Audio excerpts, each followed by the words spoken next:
마태복음 강의 43번째 시간입니다. 마태복음 8장 14절로 17절 말씀 친히 담당하시고 라는 제목으로 함께 살펴보도록 하겠습니다. 마태복음 8장 14절로 17절 말씀입니다. 모두 찾으셨으면 함께 봉독하도록 하겠습니다. 시작! 예수께서 베드로의 집에 들어가서 그의 장모가 열병으로 앓아 누운 것을 보시고 그의 손을 만지시니 열병이 떠나가고 여인이 일어나서 예수께 수종들더라. 저물매 사람들이 귀신 들린 자를 많이 데리고 예수께 오거늘 예수께서 말씀 후 귀신들을 쫓아내시고 병든 자들을 다 고치시니 이는 선지자 이사야를 통하여 하신 말씀에 우리의 연약한 것을 친히 담당하시고 병을 짊어지셨도다 함을 이루려 하심이더라. 아멘. 예수님께서 산상수훈을 통해서 자신의 가르침에 있는 권위가 다른 것을 명확히 보이셨습니다. 그러나 예수님은 가르침을 통해서 가르침을 통한 깨달음에 기독교를 제한시키지 않으십니다. 사랑하라고 가르치셨기 때문에 그는 나병 환자에게 찾아가셨고 금요일을 가르치셨기 때문에 그는 백부장의 하인을 치유하셨습니다. 산 위에서 나타났던 권위는 이제 산 아래에서 실현되고 있는 중입니다. 나병 환자를 치유하시는 것을 통해서 개인의 인생에서 구원이 얼마나 전인격적인지를 보이셨고 백부장의 하인을 치유하시면서 집단 간의 경쟁 속에서만 구원을 인식하고 경험하는 인류에게 전 인류적이라고 하는 것을 확인시켜 주셨습니다. 구원의 질적인 면과 양적인 측면 모든 면에서 하나님은 우리의 모든 인식을 무너뜨리시고 하나님의 놀라운 그 구원의 너비와 길이와 높이와 깊이를 우리에게 다시 보여주셨습니다. 우리는 이제 우리가 경험하고 누리는 구원의 위대함이 전혀 차원이 다르다는 것을 인식하기 시작합니다. 그리고 예수님은 오늘 세 번째 기적으로서 여인을 찾아가십니다. 앞서서 나병 환자는 나름대로 담대함이 있었고 또 백부장은 나름대로 예수님의 거절에 대해서 나름대로 또 지혜로운 대처가 있었습니다. 그러나 정말로 재밌지만 이 여인은 누워 있었습니다. 예수님께 보일 어떠한 자격과 조건을 보여주지 못하는 상태였다는 것을 우리가 기억한 상태에서 오늘 본문을 함께 살펴보면 좋을 것 같습니다. 반복해서 말씀드립니다. 본문의 내용들은 8절에서 9절에 있는 내용들은 특별히 치유받는 자들의 자격과 조건과는 상관이 없습니다. 그 자격과 조건을 배우고 습득하다가 아니라 그 자격과 조건이 없는 자들에게도 오셔서 치유를 베푸시면서 구원의 인식을 확장시켜주는 예수님은 누구신가에 대해서 우리는 지금 확인하는 중에 있습니다. 그리고 그것을 보여주고 확인해주는 것처럼 오늘 여인은 어떠한 자격과 조건도 제시하지 못한 채 기적을 받아들이고 있는 중에 있습니다. 그리고 날이 저뭅니다. 이때 많은 사람들이 이제 예수님에게 귀신 들린 자와 병든 자를 데리고 옵니다. 그리고 또 예수님이 치유하시자 이에 대해서 마태가 17절 이하를 통해서 구약에서 이사야가 예언했던 내용이 이곳에서 성취되었다라고 마무리하고 있습니다. 여러분 기억나십니까? 8에서 9장은 제가 총 9가지의 기적으로 이루어졌다고 이야기했습니다. 그리고 이 9가지는 크게 3가지 문단으로 나눠지며 각각은 배경이 되는 가르침, 기적 1, 2, 3 그리고 맺는 가르침 이것을 한 문단으로 이제 구성이 되어서 3가지가 전개가 되어지는 것이죠. 그렇기 때문에 오늘 본문은 세 번째 기적과 함께 맺음을 하는 가르침이라고 생각을 하시면 됩니다. 앞에서 있었던 예수님이 이제 한 문단의 가르침이 끝나는 거예요. 한 문단의 기적이 의미하고 있는 내용이 끝난다는 거죠. 그러면 오늘 저는 이 설교를 여인이 치유받는 사건과 앞선 3가지 기적에 대한 구약의 성취가 의미하는 바가 무엇인지에 대해서 조금 깊이 살펴보고자 합니다. 이것을 통해서 우리가 알 수 있는 것은 예수님께서 산 위에서 가르치셨던 그 가르침이 본질이 무엇인지 그리고 무엇을 우리가 오해했었는지에 대해서 마지막으로 다시 확인해보고자 합니다. 그리고 이 2가지 내용을 초점 삼아서 이것만 기억하셔도 돼요. 오늘 설교는 그리스도인이 사랑해야만 하는 권위가 무엇인가에 대해서 조금 더 깊이 나눌 수 있을 것 같습니다. 먼저 여인을 치유하신 예수님에게 집중을 해봅시다.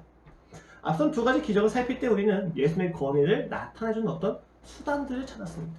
예를 들면 나병 환자는 치유의 방법과 과정에 있어서 손을 대시고 말씀하시는 예수님을 통해서 우리가 그리고 증명을 요구하시는 예수님을 통해서 전인격적인 구원자라는 것을 다시 한번 확인했었죠. 백부장 같은 경우는 예수님이 거절하셨는데도 불구하고 그 거절에 대한 대처에 있어서 굉장히 지혜로운 대처로 여김받을 수 있었고 그것을 칭찬하시는 예수님의 칭찬을 통해서 그 믿음의 내용이 무엇인지를 찾았고 그것을 통하여 우리는 그 예수님의 권위가 전 인류를 구원하시는 구원자로서의 권위라는 것을 다시 한번 확인했습니다. 그렇다면 오늘 여인을 치유하시는 기적 속에서 우리는 어떤 것을 통해서 예수님의 권위를 살펴볼 수가 있을까요?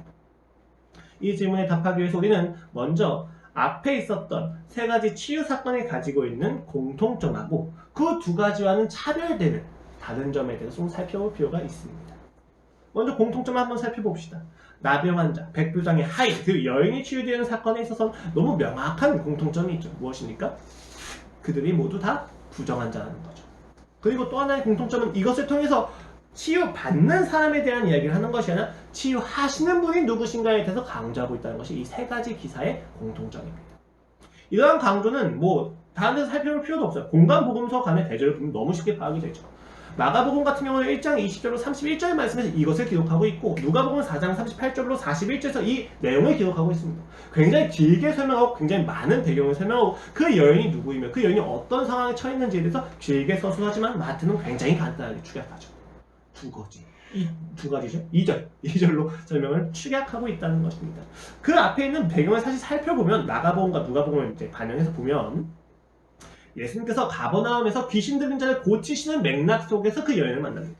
장모님을 만나는 거죠, 베드로에. 그리고 베드로의 장모 집에 들어갈 때 예수님만 들어간 것이 아니라 야고보와 요한과 안드레 그리고 시몬 베드로가 함께 들어갔었습니다. 이러한 배경들은 지금 마태를 다 삭제시키고 있는 거죠. 더 나아가서 사실 본문은 보면은 마가하고 누가에서 이야기하는 내용들을 보면 여인은 단순히 열병에 걸린 게 아니에요. 여인은 귀신 들린 자입니다.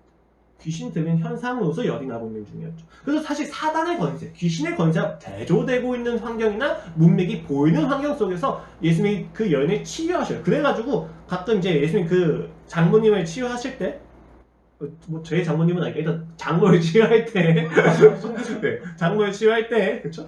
님자를 좀 뺐어요. 네, 장모를 치유할 때 꿀이 져요. 아무 말도 하지 말라. 누가복음 보면 그 여인 안에 있는 귀신은 아무 말도 못합니다. 그리고 쫓겨납니다. 그런데 마태는 이러한 것을 다 삭제하고 그냥 치유되는 사건만 딱 이야기합니다. 이것을 통해서 우리는 공통점을 확인할 수가 있죠. 무엇입니까? 예수님에 대해서 강조하고 있다는 거예요. 이 세 가지 사건이 다. 그리고 여인의 사건 역시도 예수님을 강조하고 있다는 것이 있습니다. 심지어 마가복음을 보면 나아가사 그 손을 잡아 일으키시는 열병이 떠나고 여자가 그들에게 수종드리나 라고 이야기해요. 수종드는 대상이 누구예요? 그들이죠. 근데 오늘 마태복음을 보십시오. 수종드는 대상이 누굽니까? 예수님입니다. 지금 마태는 너무나도 분명하게 나병 환자, 백부장의 하인, 그 이 여인이 낳는 사건을 통해서 누구를 강조하고 있느냐? 예수님을 강조하고 있다는 거죠. 지금 이 공통점 안에서 우리가 이것을 봐야만 한다는 점을 기억해야 돼요. 안 그러면 우리는 모두 다 백부장을 따라 하려거나 나병 환자를 따라 하려거나 그 베드로의 장모를 따라 하겠죠. 베드로의 장모를 따라하려면 어떻게 해야만 합니까? 우리가 하나님을 찾아야만 한다. 모두 다 누우십시오. 아무것도 하지 마십시오. 언젠가 하나님이 임재하실 겁니다. 라고 이야기를 해야겠죠. 그러나 오늘 성경 본문은 그러한 것에 대한 이야기가 아니에요. 부정한 자에게 찾아오시는 예수님이 보여주는 권위가 무엇인가죠. 이 부정한 자들은 다 누구입니까? 구원의 우선순위에서 박탈당하거나 순위가 밀린 사람들인 거예요. 이들에겐 자격과 조건이 없었습니다. 이들에겐 자격과 조건을 제시할 수 있는 자신감마저도 없었습니다. 그러나 그 자격과 조건과는 상관없이 그가 오셨다는 것 속에서 우리는 많은 사실을 알 수가 있습니다. 이 사실은 단순히 우리가 기다려야 된다라는 것을 의미하지 않습니다. 왜요? 이러한 본문의 기록은 우리가 예수님을 찾지 않아도 예수님께서 알아서 오실 거야 라고 이야기하면서 우리에게 방종을 권면하거나 조성하는 것이 아니라 그 예수님이 너희가 적극적으로 불신을 가지고 있다 할지라도 찾아오신다면 구원받을 수 있다는 것을 이야기하고 있기 때문입니다. 예수님께서 찾아오시는 그 의지와 그 사랑이 얼마나 위대한지에 대해서 이야기하기 위해서 부정한 자들이 이야기된 것이지 이 부정한 자들의 태도나 어떤 자세를 배우라고 제시된 것이 아니라는 것을 아는 상태에서 우리는 오늘 본문이 가진 차이점을 좀 확인할 수 있습니다. 다 공통적인 이야기가 부정한 자입니다. 예수님에 대해서 강조하고 있습니다. 그런데 오늘 이 그녀, 그러니까 이 베드로의 장모를 보면 앞에 있는 나병 환자하고 백부장하고는 좀 차이가 있는 부분이 있어요. 그 부분이 무엇일까요? 그냥 무엇이 그토록 달랐을까요? 그리고 이 다른 부분을 통해서 마태는 어떤 권위를 이야기하는 것일까요? 나병 환자는 아까 전인격적인 권을 끌어내기 위해서 손을 대시고 그에게 증명을 사회적으로 요구하신 예수님의 모습을 보았고, 백부장의 하인 같은 경우는 백부장의 고백을 칭찬하시는 것을 통해서 그 고백에 담겨진 내용으로 전 인류를 구원하시는 예수님의 권위를 보았습니다. 그럼 우리는 이 여인을 통해서 어떤 것을 바로잡고 계신지를 확인할 필요가 있는데 그 비교점이 무엇일까요? 여러분 무엇이라고 생각하십니까? 오늘 본문을 잘 보십시오. 여인은 어떤 점에서 나병환자하고 백부장의 사건과 좀 다른 부분이 보입니까? 일단 제일 먼저 성별을 생각해 볼 수가 있겠죠. 성별은 큰 비교점이 될 수가 없습니다. 왜요? 다 부정한 자이기 때문에. 성별은 그녀가 더 부정하다는 것을 의미하지 않습니다. 같은 부정한 자라는 것을 보여주는 도구일 뿐이죠. 그럼 그녀가 지금 앓고 있는 병, 당시 요단강 근처에는 습지가 많이 있었어요. 그래서 말라리아 병이 좀 흔하게 있었습니다. 그녀는 그 열병에 걸렸다고 지금 표현되어지고 있는데 이 병이 가지고 있는 특수성이 있는가? 그렇지 않습니다. 왜요? 나병환자나 백부장의 하인이나 이 여인이 가지고 있는 병은 어떤 병의 특수성을 이야기하는 것이 아니라 치유받아야만 한다는 것에 대해서 나타내는 기능으로서만 도구로서만 기능하고 있기 때문이지. 그럼 병도 아닙니다. 그럼 치유 방법에 있어서 좀 다른 점이 있을까요? 나병환자도 손을 대고 하셨기 때문에 크게 차이점은 없어 보입니다. 그럼 이 여인의 정체성, 역할 누구입니까? 베드로의 장모입니다. 여러분 이건 좀 그냥 상식적으로 아셔야만 해요. 가버나움 지역에서 예수님이 전초기지를 삼고 사용을 하실 때 전초기지가 어디였느냐? 마가의 다락방에 있었던 것처럼 여기선 베드로의 장모집이었습니다. 당시 문화에서는 장모의 집에 함께 사는 것이 일반적인 형상이었다고 주석에서는 이야기를 하고 있어요. 주석이가 이야기하는 게 아니라 주석에서 이야기하고 있어요. 웃을까 말까 하는데 네. 그래서 이 장모라고 하는 역할 역시 사실 크게 특수성이 있지는 않습니다. 사실 여인이라고 하는 점, 여성이라고 하는 점이 조금 더 강조돼서 부정하다는 것을 이야기할 수 있죠. 그럼 여기서 우리가 볼 수 있는 비교점은 무엇인가? 너무 간단해요. 무엇일까요?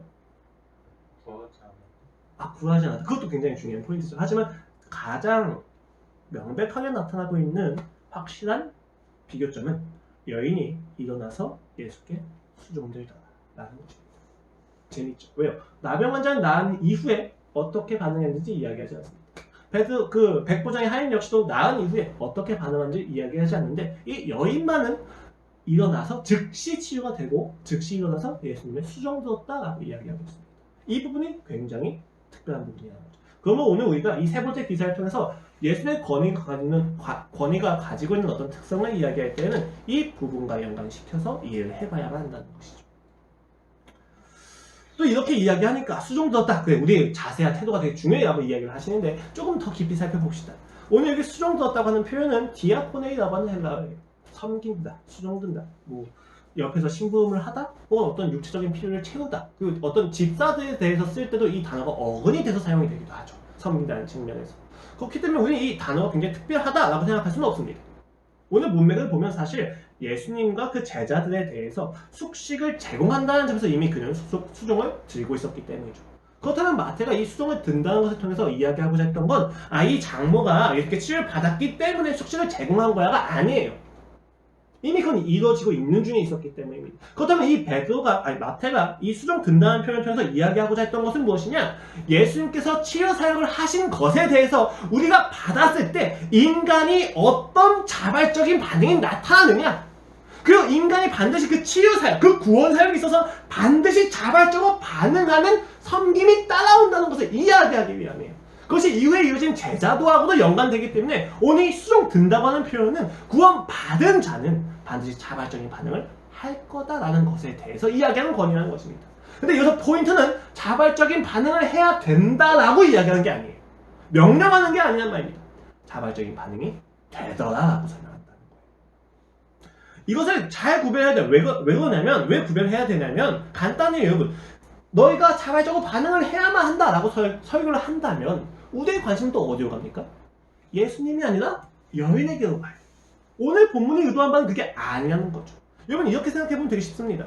여러분 예를 들어보는데 알미가 무엇인지 아십니까? 알미? A-R-M-Y.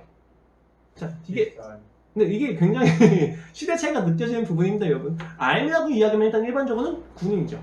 일꾼을 의미하기도 하고, 그렇죠? 그런데 여러분 요새 애들한테 알미 얘기하면 아이들 딱 인식이 됩니다. BTS 팬클럽 이름이 방탄소년단. 그러니까 지금 이게 공감이 안 되신다는 것 자체가 우리가 지금 많이 떨어져 있는 걸 이야기해 주는 것 같습니다. 자, 이게 굉장히 재밌는 게 최근 이제 한류를 이끌고 있는 방탄소년단이 2020년에 100만 달러를 흑인 인권운동에 기부했었어요. 그러니까 한국 돈은 이제 12억이죠. 100만 달러니까. 근데 이 사실을 알게 된 팬클럽이 어떻게 했을까요? 이 사실을 알게 된 팬클럽이 2020년 6월 1일날 모금을 시작해서 22시간 만에 12억을 똑같이 모읍니다. 그리고 기부를 합니다. 정말 대단하죠, 그렇죠? 저희는 근데 이 알미가 이렇게 기부를 따라하는 것을 보면서 야 진짜 팬클럽 대단하다 라고 생각하는 게 아니라 어떤 생각을 합니까? 야 이렇게 기부까지도 따라하게 만드는 선한 영향력을 가지고 있는 BTS가 진짜 대단하구나 라고 생각을 한단 말이죠. 오늘 본문이 그런 내용이에요. 베드로의 장모가 치유되자마자 예수님의 수령 들었다고 하는 표현을 통해서 우리가 확인해야 되는 것은 야 진짜 장모가 대단하구나가 아니라 이렇게 장모가 일어나자마자 수령을 들 수밖에 없을 정도로 예수님께서 그녀에게 행하셨던 그 치유가 놀랍구나에 대해서 우리가 인식을 해야 된다는 거예요. 당시 유대인들의 행동을 끌어내고 있었던 것은 권위가 아니라 권력이었습니다. 분봉왕, 총독, 제사장, 황제, 기득권이었죠. 힘으로 눌러가지고 그들로 하여금 어떤 처벌을 받지 않게 하기 위하여 힘으로 가했고 그들은 그 불이익을 피하기 위해서 행동을 했습니다. 율법도 마찬가지죠. 율법주의가 무엇을 의미합니까? 하나님을 사랑하기 위해서 율법을 행하나? 아니요. 율법주의는 심판받지 않기 위하여 율법을 행하는 자들을 의미하기도 합니다. 그들의 관심은 율법을 지켜서 하나님의 사랑을 더욱더 누려야지가 아니라 율법을 잘 지켜서 하나님께서 이야기하시는 심판을 당하지 않아야지에 있었다는 것이죠. 그들은 구원을 폭력적으로 생각했습니다. 그들에게 구원이 한 건 자발적이지 않았습니다. 그들에게 구원이 한 건 철저하게 타의적이었습니다. 그들의 자발성은 강압된 상태였죠. 그들이 이해하고 있는 구원이라는 것은 로마가 멸망하고 자신이 높아져서 그들을 압제할 수 있고 강압할 수 있는 또 다른 권력이 되는 것이었죠. 세상을 벗어나지 못하는 겁니다. 자발적인 건 없는 거예요. 인격적인 건 없는 거예요. 누가 더 능력이 높으냐, 그러니까 능력이 높은 사람의 말에 따라야지 라고 하는 타의적인 구원, 타의적인 높아짐, 폭력성입니다. 그들이 가진 폭력성에 대해서 오늘 예수님의 권위가 이야기한 바는 무엇입니까? 자발성을 거는 이게 이해가 안 된다면 부모 자녀 관계에 대해서 여러분이 흔하게 들었던 일화들을 생각해보고 싶습니다. 부모가 아무리 돈을 주어도 아이는 부모님의 사랑을 느끼지 못합니다. 사실 돈을 사랑을 느끼는 것은 이미 관계가 형성이 되었을 때겠죠. 아이가 부모님의 사랑을 느껴서 변화되는 것은 돈을 받았을 때가 아니라 부모님의 마음을 알았을 때입니다. 굉장히 재미있죠. 인간이 변화되는 포인트를 잘 보십시오, 여러분. 폭력은 쉽고 빠르지만 변화시키지 못합니다. 행동을 중지시키죠. 그러나 사랑은 그 사람 행동에 변화를 가져다 줍니다. 제가 철이 들었다, 즉 부모님의 마음을 이해했다라고 하는 시점이 어느 때냐? 간단합니다. 저 같은 경우는 굉장히 늦어요. 사실 아직도 좀 안 된 걸 수도 있긴 한데 결혼할 때였습니다. 부모님의 마음을 결혼하면서 조금 확인했었어요. 그 전까지 저희 어머니 아버님 저한테 굉장히 많은 투자를 하셨고 투자가 이제 돈을 주셨고 보호해 주셨고 양육해 주셨죠. 그러나 그것만 가지고 저는 사랑을 느끼지 못했습니다. 그런데 부모님의 마음을 결혼하는 과정 속에서 확인했을 때 이제 어떻게 확인하는지는 나중에 또 말씀드리겠지만 확인했을 때 제 안에 자발적인 변화가 일어난다는 거죠. 이전까지 아버지가 저한테 교만하다고 이야기하면 교만하다고 이야기를 하면 아버지에게 이렇게 이야기했죠. 저희 아내한테 이야기 안 했던 건데 아빠 교만의 의미가 뭐예요? 이거 한번 생각을 해봅시다. 아버지 지금 이게 제가 교만한 내용인지 옳고 그름에 대한 이야기인지 한번 생각을 해봐야 돼요. 아빠 저한테 교만하고 이야기했으면 자격과 조건이 되시나요? 이거부터 시작을 하는 거죠. 지금 전도사님께서 아우 하실 거 들었죠? 저희 아버지가 그랬어요. 야 됐어 가 그런 거예요. 그 전까지는 변화가 없었어요. 그런데 결혼한 과정에 사랑을 알게 되고 마음을 알게 되니까 저희 아버지가 저희 아내를 불러서 영록이 교만해 라고 이야기했습니다. 그것을 전해 들었을 때 반성이 되는 거죠. 내가 잘못 살았구나. 그때 아빠 어떻게 내가 없는 자에 대해서 내 뒷담을 할 수가 있어요. 아버지 다시 교만을 생각해봅시다. 이렇게 안 한단 말이에요. 집에 가서 아내랑 이야기하는 거죠. 내가 진짜 교만한 것 같아. 아버지한테 전화하면 아빠 결혼하고 이제 애를 가지다 보니까 아빠가 참 대단하게 느껴져요. 소통이 되기 시작하는 거죠. 무엇이 변화를 끌고 왔습니까? 아버지가 돈을 주셨던 거? 아버지가 나한테 하셨던 헌신? 아니에요. 되게 재밌는 게 사랑을 확인하는 순간 변화가 된다는 거. 이것은 무엇을 의미하느냐? 인간이 가진 자발성이라는 것은 사랑에서만 나온다는 것입니다. 폭력은 자발성을 끌어내지 못한다는 것을 지금 예수님께서 보여주시는 거예요. 예수님의 권위는 자발성을 끌어내는 참된 권위셨다는 것을 우리가 이해할 필요가 있습니다. 그럼 이제 우리가 이렇게 생각해야 되는 거죠. 자발성 굉장히 좀 모호합니다. 자발성이 무엇입니까?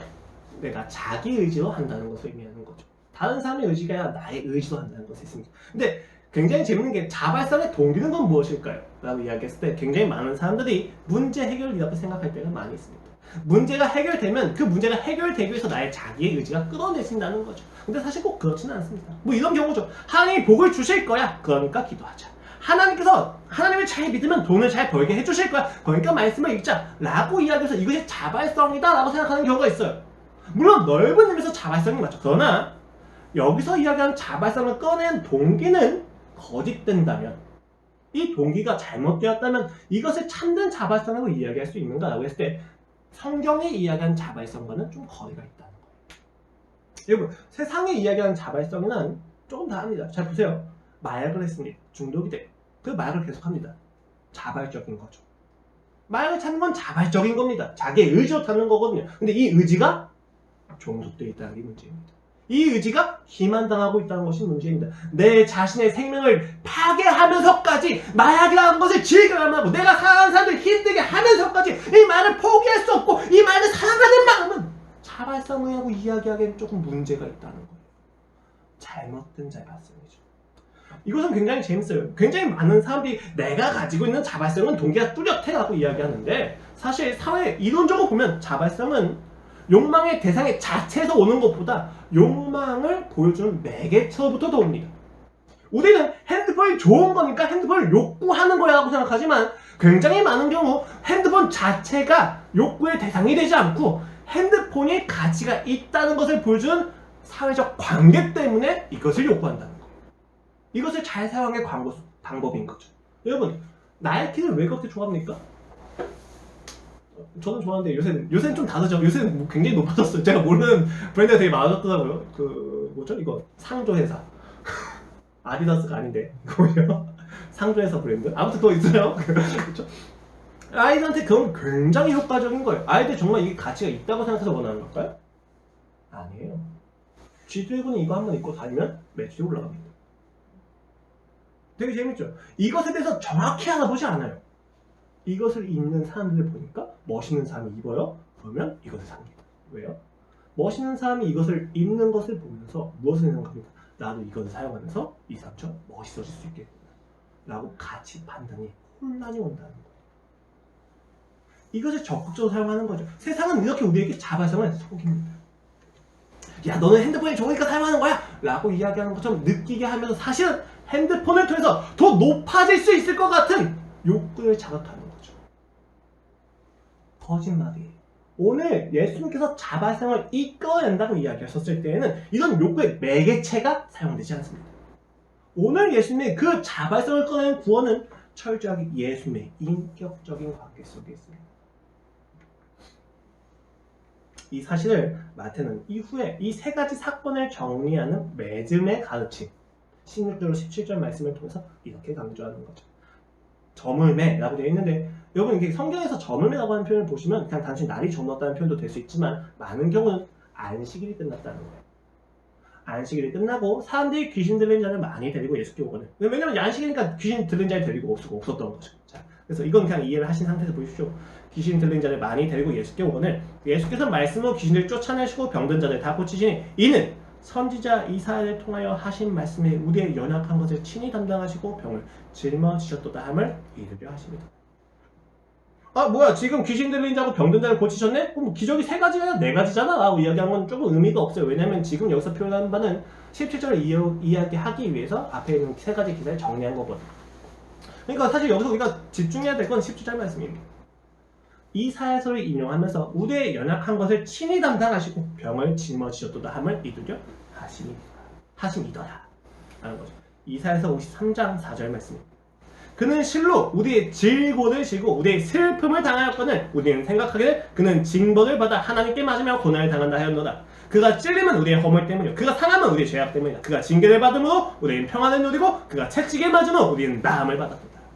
자 여기 되게 재밌죠 여러분. 보시면 4절 보시면 지금 4절 말씀에 인용한 거거든요. 우리의 질고를 지고 우리의 슬픔을 당하였거든요 라고 이야기하고 있습니다. 그런데 여러분 지금 마태에서 뭐라고 번역하고 있습니까? 연약한 것을 친히 담당하시고 병을 짊어지셨도다 함을 이루려 하십니다 라고 했습니다. 지금 질고와 슬픔이 연약한 것과 병이라고 하는 단어로 변화가 되었어요. 그러니까 이런 변화를 통해서 우리가 좀 봐야 돼요. 물론 원어를 좀 깊이 보면 좋겠지만 여러분 제가 간단하게 결론만 말씀을 드리자면 이것은 원어의 문제예요. 왜냐하면 지금 앞에 있는 이사에서는 히브리어를 직역한 거죠. 지금 마태는 헬라어를 직역한 겁니다. 근데 여기서 우리가 좀 집중해야 될 건 뭐냐면 왜 마태는 이것을 좀 다르게 표현했을까요? 왜냐면 지금 질과 슬픔에 해당하는 단어를 그대로 번역하는 헬라어도 있거든요. 근데 그 단어를 쓰지 않고 조금 변화를 줬다는 게 중요해요. 왜냐면 당시에 70인역이라고 해서 헬라어 히브리어 본문도 있었단 말이에요. 헬라어로 된 성경, 구약 성경도 있었어요. 그런데 이 70인역을 보면 우리를 위하여 우리의 죄들을 지고 고통을 당했다고 단어를 변화시켰어요. 의역이 들어간 거예요. 직역이 아니라. 왜? 5절 말씀을 보니까 이게 단순히 물리적인 병을 고친 게 아니라 우리의 영적인 죄를 해결하신 거구나에 대해서 인식이 나오고 해석이 들어가서 지금 70인역을 보면 이것을 죄와 고통으로 바꿨단 말입니다. 근데 마태는 지금 이 70인역을 인용하지 않았다는 거예요. 마태는 뭘 인용한 거예요? 히브리어 본문 자체를 스스로 직역했다고 보여줍니다. 그건 직역을 하면서 어떻게 변화시켰느냐? 영적인 의미를 조금 배제시키면서 연약한 것, 병이라고 하면서 육체적인 것에 대한 치유를 보다 강조했다. 이렇게 이야기하면 좀 이상하죠. 왜요? 신약에 이르면 보다 영적인 것, 보다 구원적인 것, 보다 죄에 대한 것, 보다 근본적인 것에 대해서 이야기를 해야 되는데 이렇게 표면적인 걸 이야기하지? 라고 생각할 수가 있다는 거죠. 그런데 여러분 동사를 보십시오. 동사가 재밌습니다. 연약한 것을 치유하시고 병을 낫게 하셨도다가 아니에요. 연약한 것을 강하게 하셨다도 아니에요. 연약한 것을 친히 담당하시고 병을 짊어지셨도다함을 의미합니다. 마태는 지금 육체적인 것과 영적인 것을 통합해서 이야기하는 거예요. 이것이 나눠질 수 없다는 것을 이야기합니다. 그리고 이것을 통해서 마태가 의도한 바는 야 너희가 보고 있는 예수의 그 치유 사역, 귀신을 쫓는 사역들을 보면서 너희가 무엇을 봐야 돼? 예수님께서 우리의 죄악으로 인한 결과들을 짊어지셨다. 대신하셨다를 봐야 된다는 것입니다. 이렇게 치유하시는 것을 통해서 보여주는 것은 결국 예수님이 이 땅에 와서 이렇게 많은 기적을 베푸신 까닭은 십자가로 가기 위함이라는 것을 보여주는 거예요. 그가 나의 죄를 대신 지시는 거야. 그가 나의 연약함을 대신 지시는 거야. 그가 나의 병을 대신 지신다는 대속에 대해서 이야기한다는 것입니다. 이것이 가볍지 않습니다. 이것은 굉장히 깊은 내용입니다. 연약한 것을 고치시어죠. 강하게 하셔야 되는데 그 연약한 걸 가져오셨다는 거예요. 병을 치유하셔야 되는데 그 병을 가져오셨다는 것입니다. 이게 우리에게 충격인 거예요. 이게 당시 유대인들에겐 말할 수 없는 충격이었던 거예요. 이러한 내용을 통해서 우리는 마태가 이사야를 통해서 인용을 하면서 두 가지 강조하고 있다는 것을 알 수 있죠. 첫 번째는 예수님의 사역을 율법의 성취로 확신하고 있다는 겁니다. 되게 재밌어요. 부정한 자를 치유하신 예수님을 보면 율법을 다 어겨요. 율법을 지킨 건 치유받는 자들이에요 오히려. 근데 예수님은 오히려 율법을 어기는 것처럼 보입니다. 그런데 그것이 율법의 성취하고 정확히 이야기하죠. 우리가 이제 이것을 이해할 수 있는 건 앞에 있는 산상수를 봤기 때문이에요. 그래 율법의 본질은 사랑이지. 그것을 그대로 행하시는 겁니다. 권위가 맞다는 것을 확인시켜 주시는 거예요. 야 너희가 율법주의에 얽매여가지고 무엇이 율법을 지키는지 모르는 건 내가 보여줄게 라고 해서 율법을 다 망가뜨리시는 거죠. 이게 진짜 율법이야. 두 번째는 그가 이루시는 그 구원의 범위가 육체와 영을 떠나서 통합적으로 된다는 것입니다. 그래서 제가 처음에 이제 기사를 처음 설계하면서 우주적이다라고 표현을 했는데 이런 점에서 좀 우주적인 권위가 맞아요. 그가 하시는 구원이라는 게 통합적이고 양적으로 질적으로 너무 위대하십니다. 자 이제 우리는 이렇게 생각을 해봐야 돼요. 자 여기까지 오면 그래 예수님께서 하신 치유가 대속을 위한 거구나 라고 생각하는 것을 끝낼 수가 있죠. 그런데 여러분 되게 재밌는 건 이 이사야서에서 이야기하는 것을 우리가 이사야서에서 나오는 네 가지 종의 노래로 이야기해요. 자 뭐가 중요한 거냐면 누가 그 대속을 짊어져야 되느냐가 중요하다는 거예요. 사실 마태가 이 이야기를 했을 때 유대인의 관심은 거기에요. 누가 그 종이냐 라는 거란 말이죠. 사실 당시에는 굉장히 주류가 되었던 일반적인 해석이 뭐냐면 누가 그 종이냐라고 얘기했었을 때 이스라엘이다. 이스라엘 국가가 그 종이다. 그 국가를 한 사모 비유한 거다고 얘기했어요. 그 종의 노예의 내용을 보면 되게 재밌어요.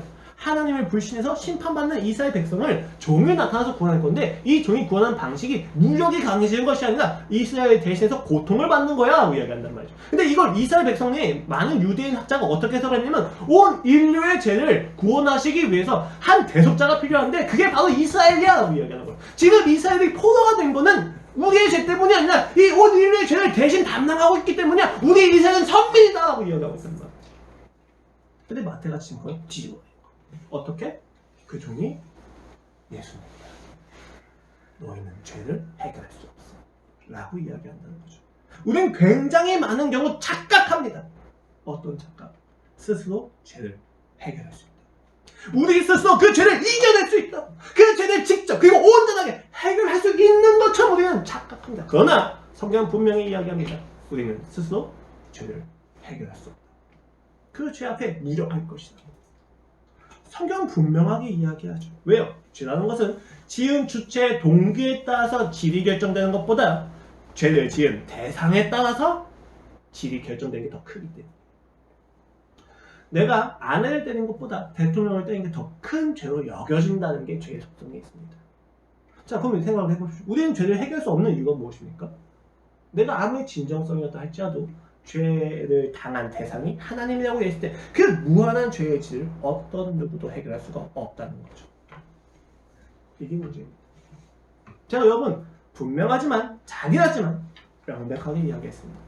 여러분 죄를 이길 수 없습니다. 여러분 그 죄의 본질을 해결할 수 없습니다. 자, 그럼 죄랑 싸우지 말고 그냥 무조건 죄지다는 얘기야? 라고 생각을 한다면 그게 죄인이에요. 그 부분 저희가 또 따로 이야기할 수 있을 것 같습니다. 자, 여기서 재밌는 건 여러분 이런 거예요. 해결할 수 없는 죄를 직면했을 때 인간은 어떻게 할까요? 르네 지나르라고 하는 신학자가 있어요. 그 신학자는 이 질문에 대해서 굉장히 깊이 고민합니다. 그리고 희생양 메커니즘을 주장합니다. 무엇이냐면 희생제사라는 것은 고대부터 있었던 종교적인 본성의 결과라는 거예요. 이때 희생양이 되는 제물은 단순히 제물을 바치는 자와 신사의 단순한 매개체를 좀 넘어서요. 폭력이 집단적으로 전이된 결과라고 이야기합니다. 사회적으로 대체폭력이라는 거죠. 해결할 수 없는 죄의 늪에서 집단은 내적인 폭력을 정화시키기 위해서 모든 폭력과 모든 혐오를 단 하나의 희생물에게 집중시킨다는 겁니다. 그래서 이 희생물이 신에게 바쳐지면 그 사회는 새로운 도약과 진보가 있다라는 것이 이 사람의 이론이에요. 되게 재밌습니다. 자, 새로운 질서를 만들기 위해서 항상 사회는 어떤 걸 해야 되는 거예요? 누군가를 희생양으로 지목해야만 하는 거예요. 마치 어떤 것처럼 마녀사냥이나 십자군 전쟁이나 2차 세계대전에서 히틀러가 유대인을 그 희생양으로 지목했던 것처럼. 오늘날은 어떻습니까? 혐오 사회라고 이야기한 대한민국 속에서 많은 남성들에게 희생양은 여성이 되죠. 많은 보수적인 사람들에게 희생양은 진보가 되는 거죠. 왜 이것을 희생양으로 삼았는지에 대해서 확신할 수 있느냐? 간단해요. 그들이 그것을 혐오할 때는 논리가 필요가 없습니다. 대화하지 않아요. 누군가를 희생양으로 삼아서 폭력과 혐오의 배축으로 지정한 상태에서 그들은 스스로의 집단 간의 안정성을 추구한다는 거죠. 마치 이 사람만 죽으면 그 혐오의 대상만 없어지면 자신의 사회가 좀 더 나아지는 것처럼 그들은 생각한다는 겁니다. 이것은 인류 전체에 있어 왔던 그리고 우리에게도 있어 오는 그 지금도 작용하고 있는 메커니즘입니다. 우리는 끊임없이 희생양을 찾습니다. 끊임없이 적을 만드는 거예요. 끊임없이 갈등 가운데 있는 것처럼 속고 있는 겁니다. 혼란이 필요한 거예요. 그리고 이 혼란을 피하기 위해서 우리는 간단하게 적을 지정하는 거예요. 내 인생에 많은 문제가 있어요. 해결할 수 없는 죄가 있어요. 이것을 해결하는 게 너무 힘들기 때문에 이 죄를 해결한 것처럼 느껴지는 느낌을 받기 위해서 희생양을 지정하는 거예요. 얘만 없으면 난 괜찮아. 근데 되게 재밌는 건 가끔 그 희생양은 스스로도 되고 하나님도 됩니다. 아, 내가 뭘 잘못해서 그런 거지 라고 너무 과해서 생각하고 있다는 것은 스스로를 희생양 삼고 있는 거예요. 내 안에 많은 문제들이 있는데 그 문제들을 직면하고 싶지 않으니까 그냥 단순히 나에게 죄책을 돌리는 거죠. 그게 편하거든. 단순하잖아요. 그래, 내가 좀 더 율법을 잘 지키면 돼. 혹은 하나님께 돌리는 거죠. 왜 침묵하십니까? 왜 일하지 않으십니까? 당신이 문제야 라고 생각하는 거예요. 이러한 두려움과 증오에서 비롯되는 자발성은 어디까지나 힘에 눌리고 거짓이라고 저는 생각합니다. 이때 희생양에게는 두 가지 주요 요소가 필요하죠. 첫 번째는 복수할 수 있는 힘이 없어야 돼요. 두 번째는 공동체와 외부 세계에 있어서 경계선상이 있어야만 합니다. 왜요? 완전 내 집단 안에 들어가 있으면 나랑 똑같으면 나도 언제든지 희생양이 될 수 있잖아요. 그래서 이 집단과는 구별된 요소가 하나쯤은 필요해요. 그래서 우리가 인종차별이 되게 쉬운 거예요. 인종적으로 우리는 다 백색이거나 황인인데 흑인인 경우에는 비난하기 쉬운 거예요. 이런 이유입니다. 왜요? 왜 비난한 거예요? 나는 흑인이 아니기 때문에. 안정적인 거. 그러니까 우리는 외부에 속하면서 내부에 속하는 누군가를 항상 희생양으로 삼습니다. 굉장히 재밌어요. 놀라운 일이 발생하는 거죠. 지금 이 성경에서. 왜요? 지금까지 희생양은 집단에 의한 피해자였습니다. 집단이 가지고 있는 모든 폭력성에 전가받은 자죠. 그런데 오늘 제시되고 있는 종은 스스로 희생을 자처합니다. 복수할 힘이 있으나 복수를 포기하십니다. 인간인 동시에 하나님이셨습니다. 희생양으로서의 요소가 다 갖춰진 거죠. 그리고 그렇게 그는 십자가에 못 박히십니다. 우리의 모든 폭력성과 죄를 안고 그가 못 박히십니다. 많은 무리가 끊임없이 그에게 문제의 해결을 요구했습니다. 로마의 멸망을 위해서 이야기하고 헌신했습니다. 그러나 그는 침묵하셨습니다. 그렇게 그는 스스로 죄인의 위치에 이르셨습니다. 자신이 아버지를 사랑하고 자신이 그 잔인한 것을 이야기하면 신성 모독이라고는 죄가 성립될 수밖에 없다는 것을 아셨지만 그는 그것을 부정하지 않으십니다. 그는 희생을 자처하십니다. 그는 이 땅의 인류의 모든 죄와 폭력성을 가져가기를 결정하십니다. 그리고 스스로 희생양이 되십니다. 대신 가져가시는 거죠. 굉장히 재밌는 건 그렇게 기적이 일어난다는 겁니다. 많은 사람들이 로마가 멸망해야만 구원이 있을 수 있을 거라고 생각했지만 그 십자가 앞에서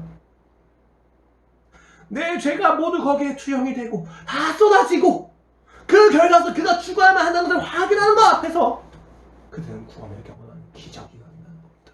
아무도 예상하지 못했어요. 야, 사랑이 무슨 소용이냐? 기다림이 무슨 소용이냐? 함께하기 무슨 소용이 있냐? 당장 로마가 죽어야지, 멸망해야지, 문제가 해결돼야지 외치던 그 많은 무리의 폭력성 앞에서 예수님은 기다림과 무력함과 침묵이 얼마나 강한 사랑인지 보여주셨습니다. 그 앞에서 모든 사람이 무릎을 꿇습니다. 종의 눈에서 말하는 종이 우리가 아니라 예수님이십니다. 나의 연약함을 그가 가져가셨구나. 이 연약함은 뭐예요, 여러분? 힘이 없는 거? 능력이 없는 거? 능력이 없어 피탈당하고 있는 현실? 아니요. 이 연약함의 본질은 스스로 자신의 죄를 해결하지 못하면 하나님마저 떠나고자 하는 자존심. 그게 바로 연약함입니다. 근데 그 연약함을 그가 가져가셨습니다. 병이 무엇이었습니까? 해결되지 않는 이 병이 무엇이었습니까? 우리의 삶에서 아무리 노력을 하더라도 역기능이 나타날 수밖에 없는, 그리고 내 생명을 해칠 수밖에 없는 우리의 죄성. 여러분 되게 재밌어요. 자존심은 버려야 돼요? 지켜야 돼요? 버려야죠. 자존심은 이득이 되지 않습니다. 유익하지 않아요. 자존감이 유익한 거죠. 우리가 그냥 이야기할 때. 근데 우리는 자존심을 못 버려요. 병이에요. 심각한 병입니다. 이것이 내게 나를 파괴할 수밖에 없다는 것을 알면서 우리는 이것을 포기하지 못하는 병이 있어요. 근데 그 병을 그가 가져가십니다. 그 무력함을 가져가십니다. 그리고 십자가에서 그가 못 박히시면서, 그리고 그가 다 이루셨도다 테테메스 로마이라고 이야기하시는 그 순간 우리의 모든 죄가 그에 갔고, 그리고 이스라엘 백성이 성령을 통해서 그 사건을 다시 한번 재해석하게 됐을 때 그가 바로 우리의 진정한 종이셨구나를 알았을 때 그들이 받은 충격은 구원이었습니다. 로마가 멸망하는 것이 구원이 아닙니다. 그의 사랑을 아는 것이, 내 안에 있는 이 죄성이 사라지는 것이 진정한 구원이었구나. 이 사랑이 내가 필요했던 거구나. 내가 왜 그토록 로마의 멸망을 원했는가? 그 하나님을 얻기 위함이었는데, 그 예수님을 알기 위함이었는데, 내가 이 사랑을 원하였던 것인데 내가 죄인이구나. 그러나 그가 나를 사랑하셨구나. 그 안에서 어째서 주여 나를 왜 많은 문제 해결을 두고 왜 이런 식으로 나를 구원하십니까? 나가는 그 많은 무수한 질문과 폭력 앞에서 그는 대답합니다. 사랑하기 때문에. 다른 대답이 없습니다. 사랑 때문에. 그 앞에서 모든 인류의 폭력성, 사랑을 무시하고 사랑 없는 사회가 이루어질 수 없다고 생각하는 인류의 그 잔혹한 잔인함이 무너지고 자발성이 나온 겁니다. 주여 내가 죽음까지 주를 따르겠습니다. 여러분, 예수님의 부활 사건을 입증하는 가장 강력한 증거 중에 하나는 인간은 스스로가 믿지 못하는 진리를 위해서 순교하지 않는다는 것입니다. 기독교가 아니어도 순교는 많이 있습니다. 그러나 그 많은 순교의 내용에는 스스로가 진리라는 것을 알아야만, 믿고 있어야만 순교가 일어날 수 있어요. 근데 부활이라는 사건이 거짓말이라는 것을 알면서 제자들이 순교할 수 있다? 그건 거짓말이라는 거예요. 그들은 그 부활을 보았기 때문에 믿고 있다는 것입니다. 그들의 순교는 무엇을 의미합니까? 그 사랑이 가져다주는 유한한 자발성. 이것은 세상이 속이는 기만하는 자발성을 넘어서서 진정한 인격적인 관계에서 모는 자발성이라는 거죠. 우린 종종 이야기합니다. 사랑한다면 문제를 해결해줘야죠. 난 사랑을 문제 해결로만 인식할 수 있습니다. 라고 이야기할 수 있어요. 가능합니다. 저도 그런 경향이 있습니다. 그러나 시편 기자의 고백을 정확히 봅시다. 106편입니다. 그러나 그들은 그가 행하신 일을 곧 잊어버리며 그의 가르침을 기다리지 아니하고 광야에서 욕심을 크게 내며 사막에서 하나님을 시험하였도다. 그러면 여호와께서 그들의 요구한 것을 그들에게 주셨을지라도 그들의 영혼을 쇠약하게 하셨도다. 개역개정 이전 버전에서는 파괴하게 되었도다 라고 표현합니다. 굉장히 재밌죠. 광야에서 욕심을 내고 시험했다는 게 무엇이냐면 만나예요. 메추라기. 하나님이 그 광야 40년의 인생, 38년의 그 떠돌아다님 속에서 많은 기적을 행하셨지만 그들이 요구한 것을 다 주셨지만 그들이 보여준 결과는 그 영혼이 더욱더 쇠약해진다는 것입니다. 인간에 대한 중요한 통찰입니다. 여러분. 인간은 자기가 원하는 문제가 해결되면 인생이 나아질 거고 착각하지만 사실 문제가 해결되지 않습니다. 가볍게 저희 신학생들끼리 하는 유머 아닌 유머를 잠깐 말씀을 드리자면 이런 거죠. 신학생들끼리 가끔 이야기합니다. 야, 진짜 세상이 무섭다. 왜? 결혼을 했어. 결혼하니까 집을 이사를 한번 가. 이사했는데 결혼을 하고 나서 애를 가지게 되니까 그때부터 집의 조건이 좀 달라져요. 집의 조건이 어떻게 됩니까? 애를 기를 수 있는 좀 넓은 학교. 그리고 이 애를 기를 수 있는 역세권이 아니냐 뭐죠? 학습권? 이런 거 해야 되나? 좋은 초등학교, 중학교 되게 중요하군요. 그 학군이. 그래서 그걸 또 찾아다닙니다. 그럼 또다시 이사를 가야 되죠. 그럼 그 아이가 클 때까지 끊임없이 요구가 늘어납니다. 처음에는 결혼만 하면 돼 라고 생각했는데 아니죠. 여러분 이게 좀 공감이 안 되신다면 군대 생각하시면 좀 쉬워요.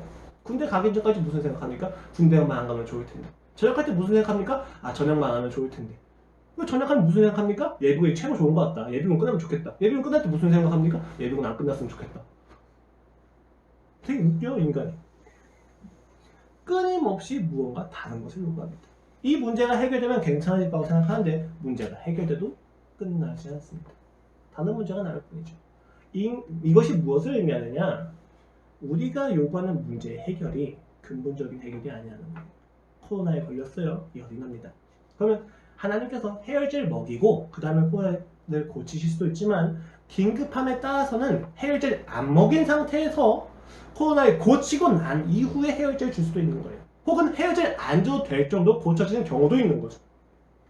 우린 다 열만 빨리 내어달라고 해열제를 요구합니다. 근본적인 문제의 해결을 보지 않고 내가 원하는 문제 해결만이 문제 해결인 것처럼 요구하는 거죠. 그러나 하나님이 보시기에는 우선순위와 시각적이 다르기 때문에 다르게 역사하실 수도 있다는 사실에 대해서 우리는 감정적으로 받아들이지 않습니다. 그럼 어떻게 해야 됩니까? 왜 우리는 그 요구를 받는 것에도 불구하고 쇠약해지는 것입니까? 43절은 이렇게 이야기하죠. 여호와께서 여러 번 그들을 건지시나 그들은 교묘하게 거역하며 자기 죄하고 말미암아 낮아짐을 당할도다. 문제는 그들이 요구하는 문제가 아니라 그들이 요구조차 할 수 없었던 그들의 죄악이 문제였단 말입니다. 그들이 하나님을 불신하는 것이 문제였단 말입니다. 이것이 해결되어야 그들의 인생이 풀리는 것인데 그들은 자기가 당장 배고픈 거에 배고픈 걸 배고프다고 하지 마라 이런 얘기가 아니에요. 배고픔이 해결되는 것이 근본적인 문제 해결처럼 이야기하는 것이 문제라는 겁니다. 많은 사람들이 이야기죠. 돈은 행복의 본질이 아니야. 근데 굉장히 재밌어요. 그러면서 돈이 없는 것에 대해서는 치명적으로 반발합니다. 그것은 돈이 행복의 중요한 요소인 것처럼 이야기하면서 사실은 본질로서 여기는 것과 같은 거죠. 돈이 없다는 것은 돈은 굉장히 중요한 수단입니다. 여러분, 전 돈을 배척하지 않아요. 다른 어떤 학자는 이 돈 자체를 죄로 이제 여기는 사람들인데 그 정도는 아니라고 생각해요. 돈은 하나님이 주신 굉장히 중요한 수단 중에 하나입니다. 근데 이 돈을 수단이 아니라 본질로 생각하는 것은 언제 드러나느냐? 돈이 있을 때가 아니라 돈이 없을 때 드러납니다. 이 문제가 해결돼야 된다고 생각할 때 우리는 이 문제가 해결되지 않으면 내 인생에 구원이 없다고 생각할 때 우리는 이미 세상에 기만당하고 있다는 것을 이해하셔야 합니다. 해열제가 없으면 난 코로나가 날 수가 없어요 라고 외치는 것과 다른 바가 없다는 것. 의사의 판단에 맡겨야만 합니다. 그리고 놀라운 것은 그 의사의 판단이 비인격적인 것이 아니라 전적으로 인격적인 것이 중요합니다. 굉장히 재밌어요. 내가 아픈 것을 더 아프게 놔두시는 것을 통해서 그 문제 해결에 대한 논쟁을 이기려고 하시지 않아요. 야, 넌 죄가 문제라는 것을 알게 하기 위해서 계속 심판을 더하시는 하나님? 그건 하나님이 아닙니다. 내가 그 문제 해결의 본질을 이해하지 못할 때 하나님은 스스로 기다리십니다. 침묵하십니다. 그리고 그 모든 원망을 받아내십니다. 여러분, 이걸 쉽게 생각하지 마십시오. 사랑하는 사람을 기다려준다는 건 괴롭습니다. 사랑하는 사람이 되돌아오기를 기다려준다는 것은 고통스럽습니다. 내가 능력과 어떤 조건이 있고 해결할 수 있는 능력이 있음에도 불구하고 이것을 해결해 주는 것이 자체가 해결이 아니한 것을 알기 때문에 해결해 주지 않을 때 기다려주는 우리의 마음은 상대의 원망을 감수하면서까지 상대의 행복을 바라는 마음은 상당히 아픕니다. 뭐 이렇게 이야기할 수 있어요. 아이고, 문제 해결 좀 해주면 되지 뭐. 되게 중요한 문제. 이거 한번 해결해 준다면 한번 확인해봐요. 여러분, 뭐 굉장히 많은 중독된 아이들이 이렇게 많이 경험해보지만 아이들이 항상 그렇게 이야기해요. 이거 한 번만요. 한 번만. 이 한 번만이 얼마나 무서운지는 여러분 경험에서 좀 아실 겁니다. 저도 제가 죄에 넘어질 때 이번 한 번만이 없어서 가거든요. 근데 한 번이 아니죠. 하나님이 너무 잘 아신다는 게 문제입니다. 우리는 침묵이라고 이야기하지만 사실 하나님은 가장 적극적인 개입일 수도 있다는 것을 이해하셔야 돼요. 그게 오늘 마태가 이야기하는 권위입니다. 어떻게 자발성을 끌어냈느냐? 가장 적극적인 개입으로서 십자가의 사건을 주셨기 때문입니다. 대신하셨기 때문이에요. 그리스도의 사랑해야 될 권위는 무엇일까요? 그렇다면 간단하죠. 예수님이 이야기하시는 바로 그 권위입니다.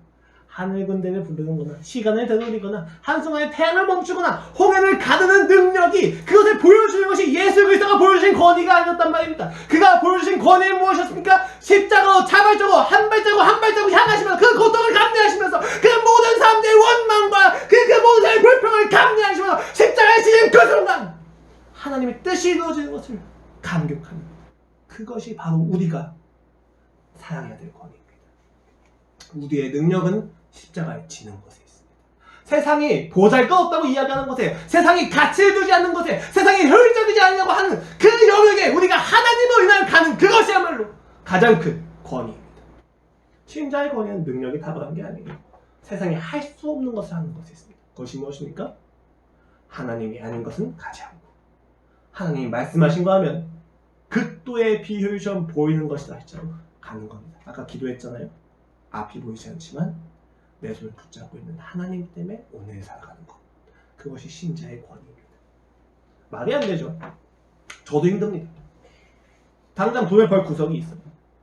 당장 내 인생에 있어 조금이라도 안정감을 추구할 수 있는 수단들이 있습니다. 그런데 그 수단들 앞에서 오늘 내 손을 붙잡고 계신 하나님께 집중한다는 것을 가지고 그 수단에 취하지 않는 모습은 그야말로 답답합니다. 알고 있습니다. 그러나 저는 확신합니다. 내가 추구하는 안정의 수단은 정말로 빈약합니다. 언제든지 무너질 수 있어요. 제가 짧지 않은 인생, 굉장히 길지 않은 인생을 살았지만 이 길지 않은 인생 속에서 확신하는 거는 생각보다 내가 확신하는 그 내용이 얼마나 부실한지를 보는 거예요. 난 반석이라고 생각했지만 반석이 아닌 거죠. 여러분이 붙잡고 있는 그 가치를 정말로 한순간에 없앨 수 있습니다. 그렇기 때문에 우리는 오늘 내 손을 붙잡고 계시는 그 하나님의 손을 꽉 붙잡아야 됩니다. 그것이 가장 확실하기 때문에 답답한 게 아니라 지혜로운 겁니다. 여러분의 삶에서 확인해야만 하는 진로에 대한 확신은 어디서 가질 수 있는 거예요? 바로 이 그리스도의 십자가에 담겨진 권위에서 얻을 수 있는 겁니다. 세상은 미련하다고 이야기하지만 그리스도는 확신해서 거두셨습니다. 이것이 구원이에요. 결과를 보십시오. 로마가 멸망하는 것이 과연 유대인에게 구원이었을까요? 제2의 로마, 제3의 로마는 끊이지 않고 나왔을 겁니다. 로마가 멸망하는 것이 아니라 내 안에 있는 죄성이 무너지는 것이 구원이었습니다. 그것을 위해서 예수님은 세상이 미련하다 한 그 길을 가셨다는 것을 기억하십시오.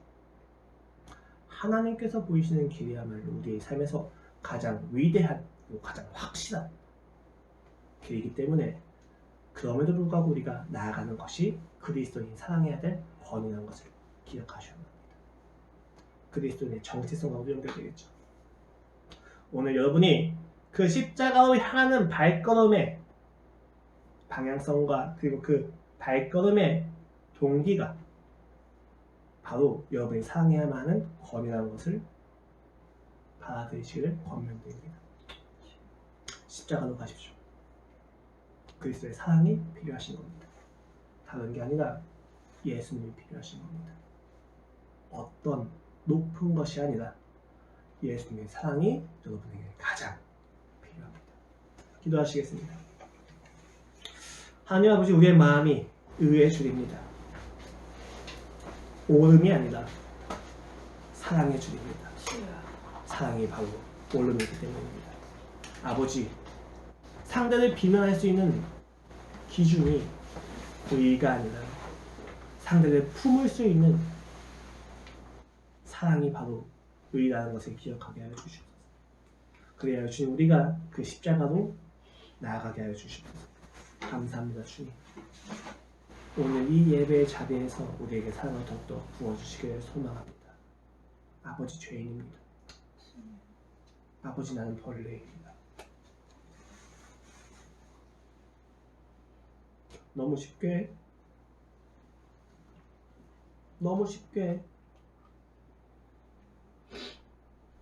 주님께 요구를 했습니다. 그러나 주님이 그것을 감내하시고 받아주시는 것을 보면서 내 안에 회개가 올라옵니다. 주여, 부디 나를 위하여 죽어주시옵소서. 당신의 죽음 없이는 나는 살 수 없습니다. 그러나 주님, 죽어주신다면 나는 당신과 함께 부활할 것을 확신합니다. 그때 주님을 더욱더 깊이 찬양하게 하여 주시옵소서. 감사합니다, 주님. 예수 그리스도의 이름으로 기도드렸습니다. 아멘.